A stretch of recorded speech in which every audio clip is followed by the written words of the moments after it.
My lovely family, Mata Rani की कृपा आप सभी पर बनी रहे। हम आपके लिए लेके आए हैं माँ दुर्गा जी का दुर्गा सप्तशती का चौथा अध्याय, जिसके सुनने से और करने से सारी मनोकामनाएं पूरी होती हैं और माता जी की कृपा छत्र छाया हमेशा उस पर बनी रहती है। तो आइए सुनते हैं। जय माता दी। चौथा अध्याय, इंद्रादि देवताओं द्वारा देवी की स्तुति। महर्षि मेघा बोले, देवी ने जब पराक्रमी दुरात्मा महिषासुर को मार गिराया और असुरों की सेना को मार दिया, तब इंद्राज समस्त देवता अपने सिर तथा शरीर को झुकाकर भगवती की स्तुति करने लगे। जिस देवी ने अपनी शक्ति से यह जगत व्याप्त किया है और जो संपूर्ण देवताओं तथा महर्षियों की पूजनीय है, उस अंबिका को हम भक्ति पूर्वक नमस्कार करते हैं। वह हम सबका कल्याण करे। जिस अतुल प्रभा और बल का वर्णन भगवान विष्णु, शंकर और ब्रह्मा जी भी नहीं कर सके, वही चंडिका देवी इस संपूर्ण जगत का पालन करे और अशुभ भय का नाश करे। पुण्यात्माओं के घरों में तुम स्वयं लक्ष्मी रूप हो और पापियों के घरों में तुम अधलक्ष्मी रूप हो और सतकुल से उत्पन्न होने वालों के लिए तुम लज्जा रूप होकर उनके घरों में निवास करती हो। हम उस दुर्गा माँ भगवती को नमस्कार करते हैं। हे देवी, इस विश्व का पालन करो। हे देवी, हम तुम्हारे अचिंत्य रूप का किस प्रकार वर्णन करें। असुरों के नाश करने वाले भारी पराक्रम तथा समस्त देवताओं और दैत्यों के विषय में जो तुम्हारे पवित्र चरित्र हैं, उनको हम किस प्रकार वर्णन करें। हे देवी, त्रिगुणात्मिका होने पर भी तुम संपूर्ण जगत की उत्पत्ति का कारण हो। हे देवी, भगवान विष्णु, शंकर आदि किसी भी देवता ने तुम्हारा पार नहीं पाया है। तुम सबकी आश्रय हो। यह संपूर्ण जगत तुम्हारा ही रूप अंश है, क्योंकि तुम सबकी आदिभूत प्रकृति हो। हे देवी, तुम्हारे जिस नाम के उच्चारण से संपूर्ण युगों में सब देवता तृप्ति लाभ करते हैं, वह स्वाहा तुम ही हो। इसके पश्चात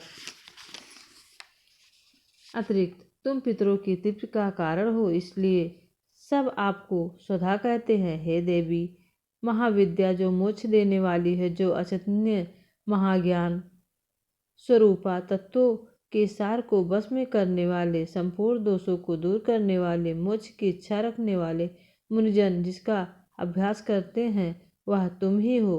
तुम वाणी रूप हो और दोष रहित ऋग तथा यजुर्वेदों की एक उद्गीत और सुंदर पदों के पाठ करने वाले सामवेद की आश्रय रूप तुम ही हो।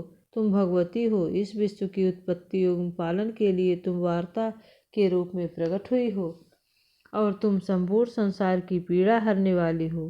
हे देवी, जिससे सारे शस्त्रों को जाना जाता है, वह मेघा शक्ति तुम ही हो और दुर्गम भवसागर से पार करने वाली नौका तुम ही हो। लक्ष्मी रूप से विष्णु भगवान के हृदय में निवास करने वाली और भगवान महादेव द्वारा सम्मानित गौरी देवी तुम ही हो। मंद मुस्कान वाले निर्मल पूर्ण चंद्र बिंब के समान और उत्तम स्वर्ण की मनोहर कांति से कामनीय तुम्हारे मुख को देखकर भी महिषासुर क्रोध में भर गया। यह बड़े आश्चर्य की बात है। और हे देवी, तुम्हारा यही मुख जब क्रोध से भर गया तो उदय काल के चंद्रमा की भांति लाल हो गया और तनी हुई भवों के कारण विकराल रूप हो गया। उसे देखकर भी महिषासुर के शीघ्र प्राण ही नहीं निकल गए। यह बड़े आश्चर्य की बात है। आपके कुपित मुंह के दर्शन करके भला कौन जीवित रह सकता है। हे देवी, तुम्हारे कल्याण के लिए प्रसन्न हो जाओ। आपके प्रसन्न होने से इस जगत का अभ्युदय होता है और जब आप क्रुद्ध हो जाती हैं तो कितने की कुलों का सर्वनाश हो जाता है, यह हमने अभी भी जाना है। जब तुमने महिषासुर की बहुत बड़ी सेना को देखते ही देखते मार दिया है। हे देवी, सदा अभ्युदय प्रताप देने वाली तुम जिस पर प्रसन्न होती हो, वही देश में सम्मानित होते हैं।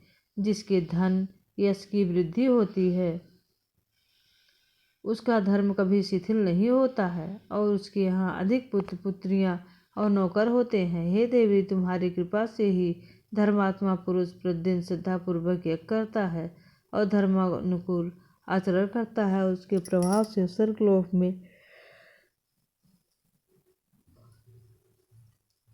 प्रतिदिन श्रद्धापूर्वक यज्ञ करता है और धर्मानुकूल आचरण करता है, उसके प्रभाव से स्वर्गलोक में जाता है, क्योंकि तीनों लोगों में मनवांछित फल देने वाली आप ही हो। हे महादुर्गे,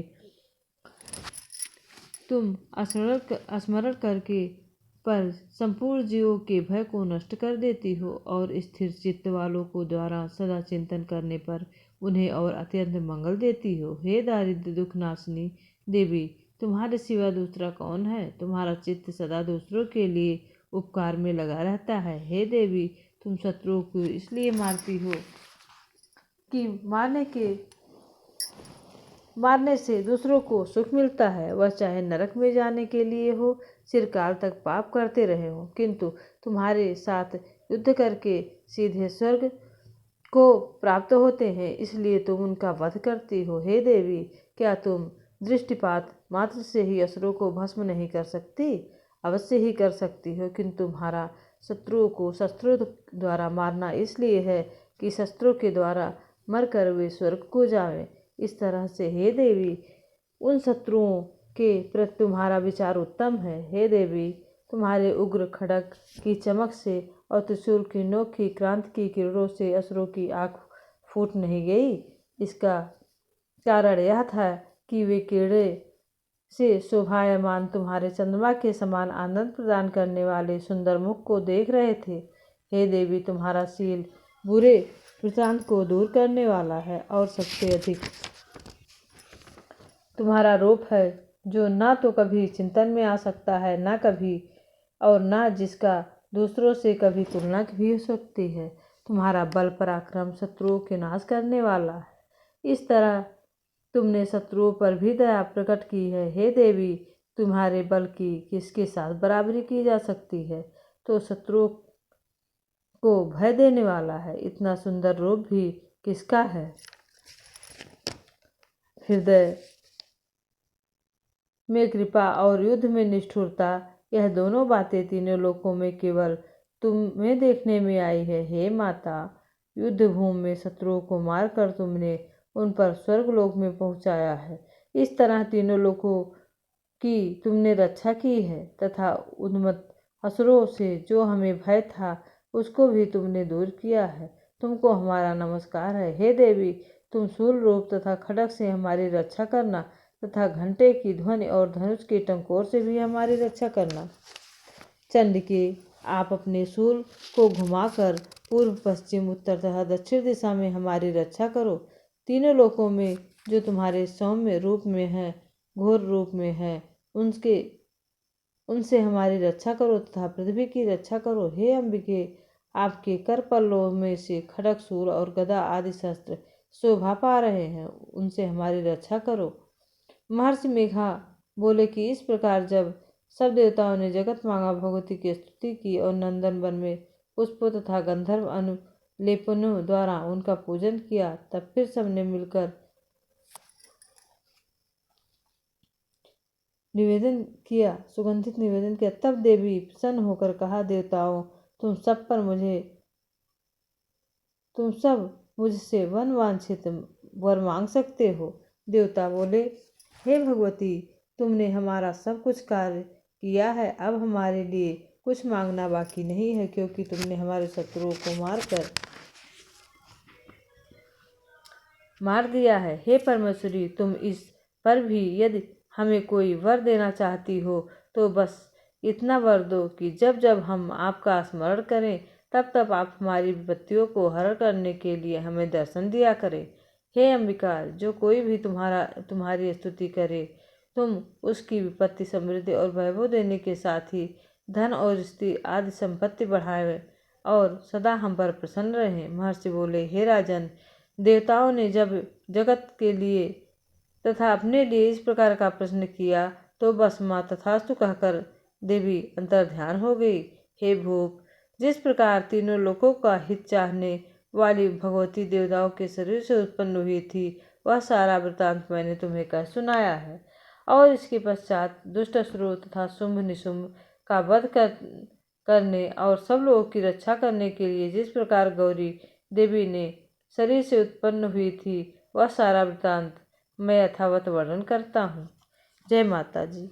यहाँ आपका दुर्गा सप्तशती का चौथा अध्याय समाप्त हुआ। जय माता दी।